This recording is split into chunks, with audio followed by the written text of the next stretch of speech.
So this is the old man here again, which I forgot to say in my last video. That's an old brain for you. Anyway, I'll say it again. It's the old man here. And I forgot to say keep tapping the throttle, which I really saw how important that is last night. Somebody new just got a bike. Man, he's doing really good. But today I'm going to be talking about running these mega tires here on a 3-cell. And some other things that I learned about the front wheel as well, because I went out there with a rim on the front and I knew it was broke. It wasn't broke that badly. I think it had 2 spokes out of it. Okay, and it's actually this wheel over here. And I didn't, so I knew the spokes were broke, and I didn't. So I said, well, I'll just run a battery. I didn't have an extra, because all my front wheels, here's one that's not bad. I could have. That's got 2 broken spokes on it, so that'll show you a black rim. You can brake. Here's one that I took off another bike. I could have done that, but anyway, I ran it with this. It already had a couple spokes broke, and it's at this point destroyed. Okay, I mean this thing is just wasted.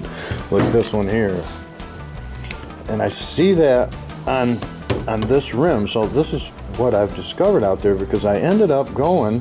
I went to this wheel. I'm thinking, well, I'm looking at, and we know it's heavier. We guess, so I weighed all these too. And we're going with the stock rim. So any of these stock wheels, you get them together, they're going to be 8384.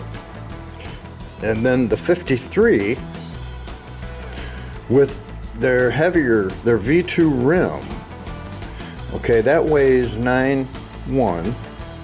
So we're about a ½ ounce more. And that seemed, Tony looked them up, and he did get some weights. So about an ounce different on the front and the back. Same thing here on the back. You take the stocks are right around 9. I think the black one didn't have a bearing.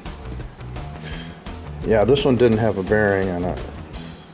The 2 bearings, so that's probably why it's a tiny bit lighter, because they're about 9.5 and these are about 10.5. So the V2 rim, which has the heavier spokes, these are about an ounce heavier. Not too concerned on the back. The front's where you start to get concerned about, you know, adding a lot of weight. And what does the weight do? Well, of course, I'm running this on a 3S.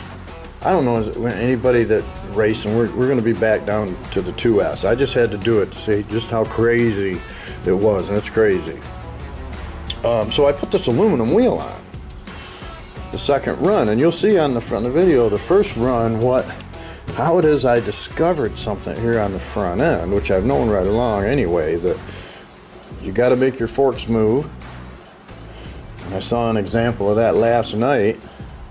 A guy, he just got started, so he's learned no reflex there to tap, keep the front end. He kept landing on the front wheel. Well, it's all stock, and I could see that the forks were they're barely moving, and it's because they're in an air pocket. They move 8-10 millimeters. And then with the flex in the rim, so this is what I'm getting at, is the flex in this rim, especially if you get one bent, because these take a lot of stress. They land sideways and it'll peel the tires loose. So that's a thing with the front wheels, is that, you know, any of them peeling loose because of the side stress. If you land sideways at all, and then the flex in the front end, the wobble was just incredible on this stock bike. You couldn't make one corner until he figured out that as soon as you leave the ground, you got to tap the throttle again. Make sure it lands on the back wheel. Okay, but it just clicked in my brain with this heavier wheel. And this is why I had done a video earlier and commented, well, I really don't know if there would be a use for such a heavy front end on them. Except if you're putting a big ugly gnarly tire like the Scoop over here on a 3-cell. So this 4 ounce more, I didn't show you that, but this wheel's like a little over 4 ounces more weight than any of the other front systems that we have, even putting the disc back on it. I don't think a caliper weighs enough to really add anything on the front. I haven't weighed one, but the stiffer wheel, I think, and Tony and I had a debate about it because he watched me, doing this, is that I don't think it's that this is heavier. I think it's that it's more rigid, because I didn't notice as I was running that I didn't really pay attention to it. I was looking at, wheelies and roost and etc. and how much farther you can get out on a jump with these more aggressive tires, and because I just got this too, which is that V2, the heavy spoke, so it's stiffer. The only thing moving on that's the rubber. And I get on these other ones, get on any of these other ones, there's flex in the whole rim.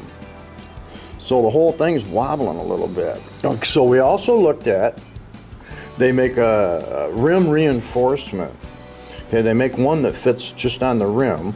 Okay, and they're like, I don't know, it seemed like they were about 50 bucks.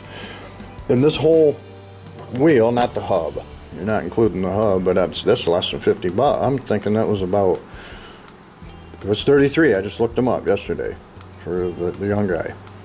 So it's 33 bucks to buy this, the tire and and looking at the size, as I was told that you can't put like this tire on the V2 rim. Well, they look to be the same size. I've lined them up. Now the back, a little different story.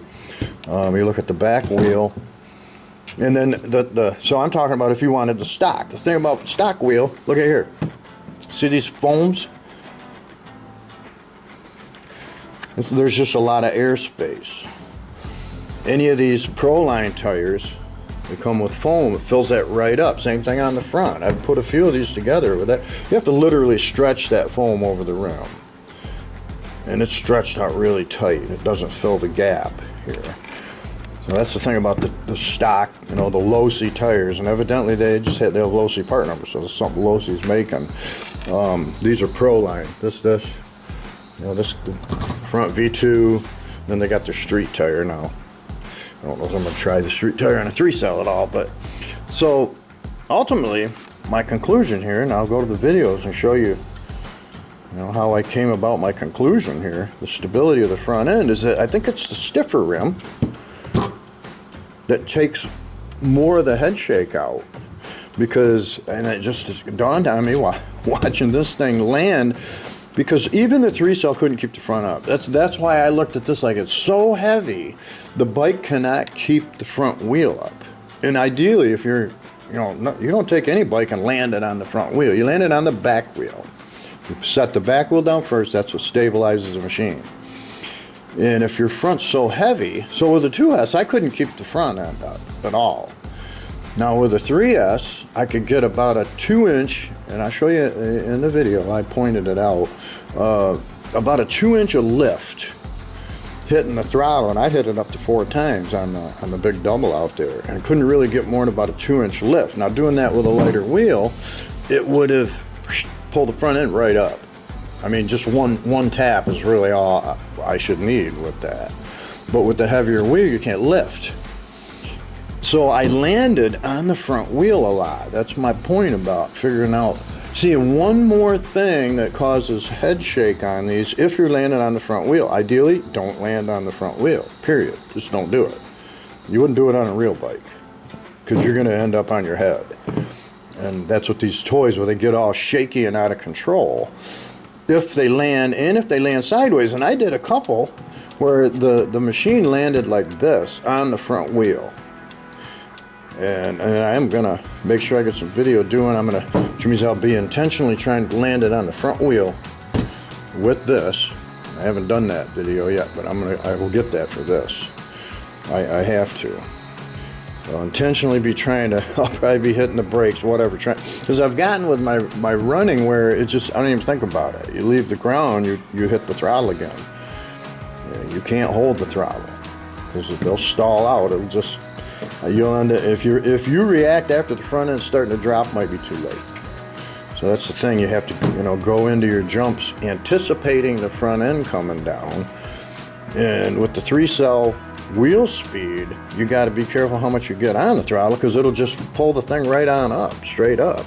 YouTube deemed my video too long, so I had to break it in 2 parts. So you have to go to part 2 to see the track video labeled the same, part 2.